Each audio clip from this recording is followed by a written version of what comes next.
Welcome back to another technical deep dive here in the debug zone. Today we're tackling a big question and breaking it down with insights from other users. Hopefully this clears up some misconceptions and helps you get the answer you need. So buckle up, stay a little curious, and let's jump right in.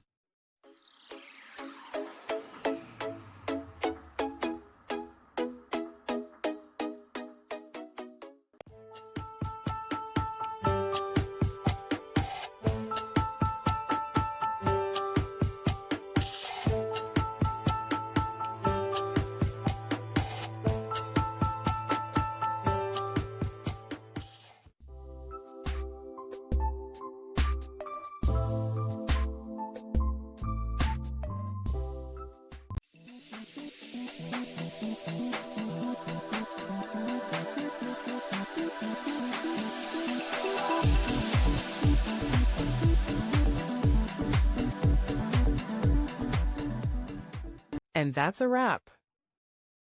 I hope you found the answer you were looking for. If you did, take a second to hit that subscribe button. It really helps out. And let me know in the comments which solution worked best for you. See you next time in the debug zone.